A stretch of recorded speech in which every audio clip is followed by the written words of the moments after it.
Welcome back to the Fixed Ops Roundtable. Dave Anderson is with us from a company called Evenflow. Evenflow intelligently schedules appointments to maximize technician production. A new face here on the Roundtable with a great product and a great story, and we wanted everyone to hear about it right from Dave. Dave, welcome to the Fixed Ops Roundtable. Thanks, Ted. Excited to be here. Excited to have you, and you got a great new product, and you got a great story of how we got here. I noticed that in our green room discussion, we talked how a lot of dealerships, most dealerships, only capture 70% of their service revenue potential, and you and I probably both think that maybe even that is high for most dealerships. But hmm you've got a great story. If you would tell us, what is Evenflow, Dave? Yeah, thanks, Ted. So, as you said, what we are is a service scheduler. And what we're trying to do is bring a little bit different perspective to intelligently schedule appointments to maximize the technician production capacity. And coming at it from a slightly different angle in that I'm a like a baby to the industry. I'm a newbie. I'm an academic in training. I have a PhD in applied math. I left academia and then found myself at United Airlines for a number of years. And then 13 years ago, I left United and started my own ventures with some partners, trying to take one of the few things airlines do really well, and that's sell every seat on a plane, and apply those techniques to first hotels, then golf courses, most recently with doctors' offices and surgery centers. And then a few years ago, I started Evenflow with the aim of trying to marry some of those best practices with the unique dynamics in automotive service. Dave, that's an incredible story. And you're right. Airlines, as an example, they do a great job at selling all those seats. Is it the way that we've been doing it in dealership that we haven't challenged the conventional thinking? And I imagine that's the problem you're trying to solve for dealerships. Yeah, fundamentally is that the traditional tools haven't done a good job of matching like the demand that flows in with the shop's capacity. And that mismatch of like demand to capacity, it either creates bottlenecks where the shop is overrun at periods. And when you're overrun, we see it in the data and we hear it anecdotally from the service managers, is that they're just trying to move cars through. So then the unit production goes down, like the dollars per RO, the hours per RO, they have to decrease when they get the bottlenecks because they're worried about upset customers. And then inevitably, there's other periods where the techs are on the clock, but they're not flagging hours or they're just sitting on their toolbox, right? And in the airline world, that's like leaving the gate with the seat empty, right? You can't ever get that time back to sell it. And so this sort of mismatch of the demand with the capacity is causing the inefficiency in the shops. I can't recall too many flights, especially recently, that had empty seats. Yeah. Um, so give us the thinking, give us the, if you will, the new way, and tell us how even flow is different than what currently is the way that we've been doing it for forever, it seems. Yeah. So, the common practice or traditional approach, my term is like you're counting cars. Now, you may count cars by express or main shop, but at the end of the day, you're saying, I'll take five at 9 a.m., I'll take another five at 9:30, and you're treating a car as a car. And the difficulty of this environment is you got a lot of, variability and unpredictability. So, Monday's busier than Tuesday, but not every Monday, right? 9 a.m. is busier than 11 a.m., but not every 9 a.m. It is unpredictable. Like customers walk in, they no show, they're late, they're early. And then probably one of the most confounding issues is that like what people schedule for isn't what they leave on their RO. So if I have 100,000 miles on my Honda Odyssey and I schedule an oil change, it's extremely unlikely I'm leaving with just an oil change on my RO, right? And so that mismatch of like just counting cars with like what the production capacity is, that causes this inefficiency there. And you're right. That's the way we've looked at it forever. Yep. And there are bottlenecks. And this, Dave, this seems to be the year that we're looking for efficiencies and fixed ops. All eyes are on fixed ops because it's being recognized now really as the true profit center, where others, are variable, if you will. Um, Tell us a little bit more. Tell us, Yep. how does it work? Yeah, so instead of just like counting cars, right? Like what we do is we predict true demand for every single, what I call true demand for every single appointment. So we look at like what's in the appointment. So it's a 100,000 mile odyssey with just, an oil change. That's the baseline of it. And then we predict what we think the additional flag time will be on top of that. And then we can translate that back into clock time based on the team's like efficiency or proficiency to do certain jobs. And then what we do is we look at like the production capacity of how the team rolls on the clock and off the clock by day across the week. And we try to like tightly pack every single appointment into like a perfectly packed Tetris board. And that way, what we're doing is we're flowing the demand in where the capacity is. And people often ask me this of like, where do you get the predictions from? Like everything's Yeah. tuned to the dealer's data, but I will be the first one to admit like we're 100% wrong all the time. I've never got a prediction right on any car. Like I have no idea that you're going to decline all services or you have corrosion in your engine. But it doesn't matter because we don't have bias. So if we're a half hour too high on car A and a half hour too low on car B, we still pack in that Tetris board perfectly to then get the right sort of flow of the demand to the capacity. Okay. So take us through it. You've mentioned other industries. You mentioned airlines. You mentioned hotels. You mentioned golf. Okay. What have you learned from working in these other industries? Because you're right, they're all matching demand. Okay, with consumers. And how Yeah. do you apply this to the retail automotive industry?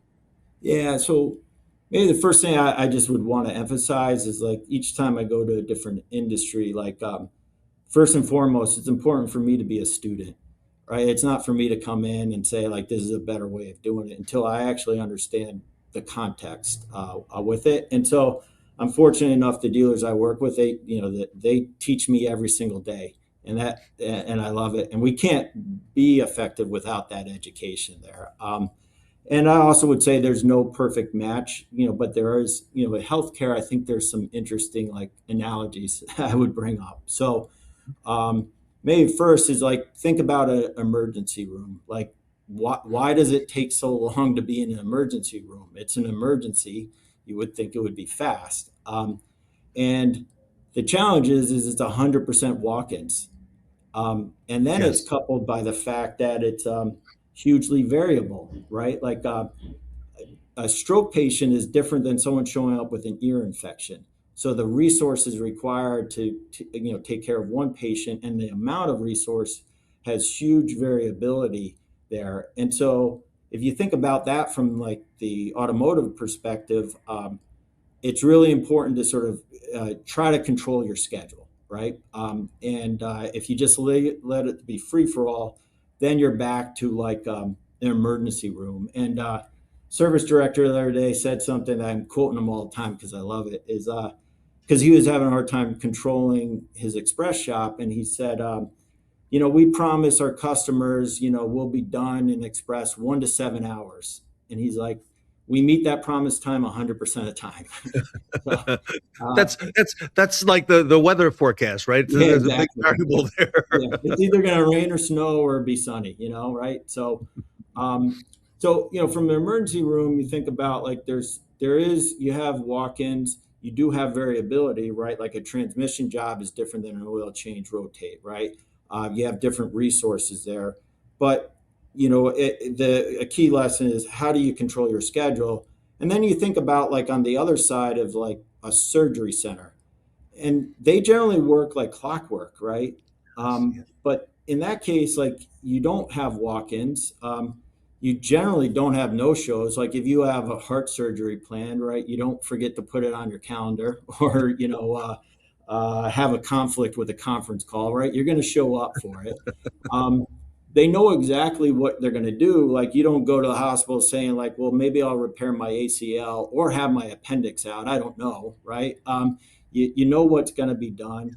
And there isn't a concept of like upsell of like, oh, Ted, you're right. While I'm here, you might as well take my gallbladder out, right? Like, it's a known procedure, known resources. And I think service centers, a lot of service managers I talk to, they strive to try to run it like a surgery center. Um, the challenge is you have the variability and the unpredictability. And so that's where like the method of counting cars really kind of falls down with, you're trying to run it like a surgery center, but then it's actually like a little bit like an ER with a surgery center, and you need just a little bit more sophistication to be able to manage that like variability and unpredictability. That's fascinating, and you're spot on. So Evenflow provides a platform to help dealers do this. Tell me about what some of the features are, um, some things that you'd like to highlight for our dealer audience, because Yeah, you're coming at this from an angle that we have not done historically. And it's fascinating and refreshing to hear you say these things, Dave. yeah. So there's a lot that I could highlight from like our dynamic pricing to like the booking experience and simplification. Maybe for another time on some of those, but the one thing that I'm like really passionate about right now is recall management.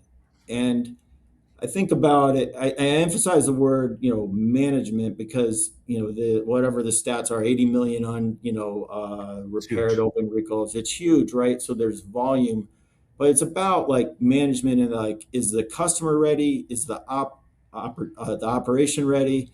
And do you have business optimization? And so what I mean by that on like customer readiness is do they know they have a recall when they show up? Right? So if they just think they're going to get an oil change and then you tell them in the drive they have a recall, well, maybe they didn't plan for an extra 2 hours, right, in their day.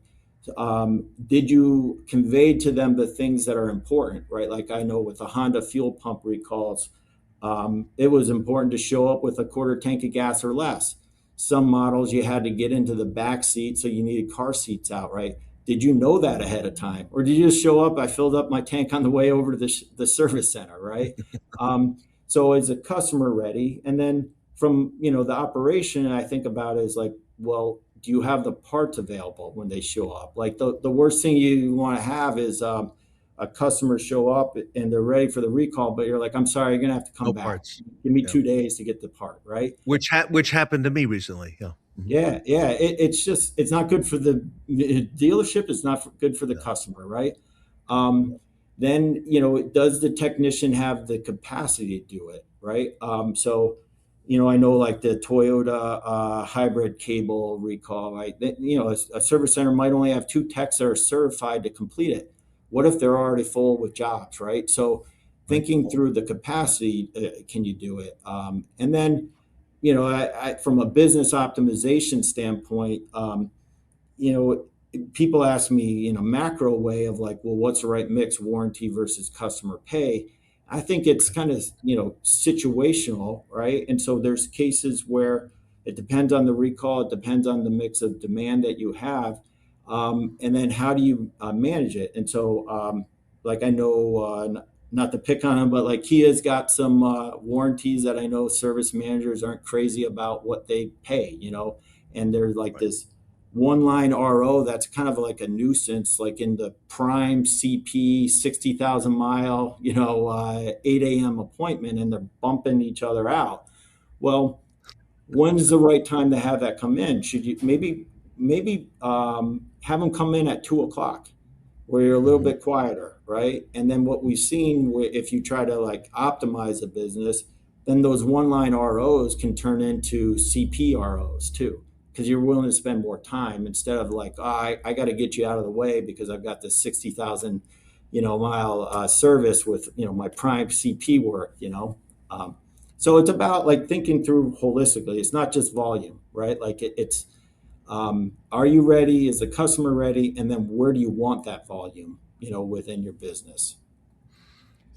We're speaking to Dave Anderson. He's with a company called Evenflow, evenflow.ai. Um, Not just any company. Dave has earned the seal of approval, the Good Housekeeping seal of approval from Steve Greenfield's Automotive Ventures, which very few companies do. And Steve is embarking and has embarked on a mission to help the automotive retail industry with a better process for managing our appointments and managing our day. Um, Questions for you, Dave. A, is it available now? B, does it work better with some franchises or others? What about DMS integration? What about integrations? And how does all that work? Yeah. So we're integrated with all the major DMSs, and that's really like our source of truth back and forth. Okay, With that, we do have additional integrations like with Xtime or other key tech stacks there. Um, and then it is available today. We're live with dealerships, and yeah, we're open for business. And we've been able to demonstrate some significant returns. You highlighted sort of capturing 70% revenue potential. yes. We've seen gains of like 20, 30, percent revenue improvement, and a lot of our stores have broken their service growth records, in the first or second month, and then we break it again, and then we break it again. So, we've definitely seen strong results. But it's like anything, like it's not a set it and forget it, right? Like we got to partner with you, we got to learn your business, and just if we think it's tuned perfectly, maybe you have two techs quit, and now all bets are off, right? Or you get three new techs out of school, and Sure. that's a different dynamic, right? Or a new recall hits, right? So your business is dynamic, so we have to be with you right along the way, to adapt. So, audience watching who has questions, I'm assuming they can reach out to you. I see your email there. I'm imagining that's your cell phone. It says call or Correct. Yeah. text. Yeah. Um, what is the onboarding? What is the process like to get started? Okay, you mentioned a couple big names for scheduling platforms, and DMS integration, super important. What is it like to get going? How long does that take? It sounds like you spend some time, doing your homework on the dealership as well. Yeah, that part we've after some hard knocks, we've kind of learned a few things. So we're from when you say go and the DMS connection is available. So let's just say like Monday it's available. We can get you live in under 10 days with Wow. everything. Yeah. But like I said, it's not a set and forget it. Like we're like your partner or co-pilot along the way, and so. We can get you up running fast, but we want to stay by your side throughout. But it sounds like the ROI, return on investment, can be pretty substantial. Okay, with you just fine tuning how the production occurs and looking at it from a whole different perspective, Dave. Yeah, no, but another service director, he said it well. Maybe this is another perspective to have. He just said, when I started in the 90s, I did this all on paper and pencil. And I just knew, right? Like, Ted, you're calling up with this, and I want to have like Steve, do it, but he's going to be tied up with the job till like 11. So why don't you come in at 11, right? So all that mental math, right? And expertise. But then, with the benefits of, online scheduling and the automation and the efficiencies with BDCs, right? What you lost is some of that intelligence. And what we're aiming to do is get the power of the automation, right, and self-service, but bring back the intelligence to it. And every service manager wants to run their business differently, and that's their prerogative. And we're there to help, enable it on steroids. So You mentioned the service BDC. Um, a lot of our dealers have BDCs, centralized BDCs. Um, does it work best with a BDC? And there are some dealerships that still don't have a BDC. we work in any channel. So, we have our online self-service channel. BDCs, we've again, like several, our first BDC managers, they schooled me like what they needed. So I was the, the student that was getting schooled in school. They say like, you got to make it this way, and we listened. So we have a really good solution for BDC. We integrate in with the AI agents. So Okay. Yeah. uh, and so I just view that as just like another intelligent call script that we provide, whether it's a human BDC agent or the AI agent, of just making sure, again, you're loading the shop in accordance to the vision of that service manager. If he or she could schedule that appointment 100% of the time there. So, Everybody, Dave Anderson with Evenflow. He helps you intelligently schedule appointments to maximize your technician production. Very important in 2026. Um, I mentioned contacting you. Now, next week is NADA. yep. I know some of our audience is going to be out there. I'm going to be out there with Sarah. We're going to be in the West Hall. By the way, if you're coming to NADA, you'll be able to meet Dave. He's going to be with us for a good portion of that time. You're going to meet him on our stage in the West Hall at NADA next week and get a chance to maybe ask some of your questions. Of course, you could do your homework today up front and reach out to him ahead of time. You could visit the website. Your website's very impressive. It has a lot Oh, of great thanks. information on there. All right, thanks. I appreciate that. Yeah, no, I'd love to meet up with anyone who's interested in learning more, like email, call, text, and we'll find some time there. Um, And Everybody, actually, Steve, if you don't mind, I'd like to like leave one last thought of bring it back to healthcare, if you bear with me yeah, for. Um, so another context of it, just thinking about, is primary care physicians. And in essence, like when you go to see your primary care physician, they're giving you an oil change. And maybe if you don't ask too many questions, they'll throw in a free tire rotation, but that's all what you're getting. So the way yeah, the economics are like work is they need to turn you in 8 to 12 minutes, basically. So there's not much room for more. Now, they know, I know a lot of primary care physicians, they want to do more. They know that they want to give you a fluid service. They know you need to change your brake pads or you give you an alignment, right? They want to do all that. They just can't. They got to turn you in 8 to 10, 12 minutes there. um, then the consequence of that is they're just triaging things, right? And it's not looking for long-term health outcomes, preventative medicine, but they're just kind of triaging near term. you're If you right. think about like what happens in the, the dealership, when the teams are at their best, they have time to talk to the customers about services and repairs that they need for either a like, safe operation of their vehicle, long-term, operation of their vehicle, the life of the vehicle, or minimizing their lifetime repair costs, right? All those things are in the customer's favor, right? They're not selling them anything that would be, Oh, a counter to what they want, right? Um, and so in that case, like, you just think about like, where does this get in the way, right? Like, time. There's a lot of other factors, whether it's training, but time definitely gets in the way where they just don't have enough time to like pull through these services, explain it.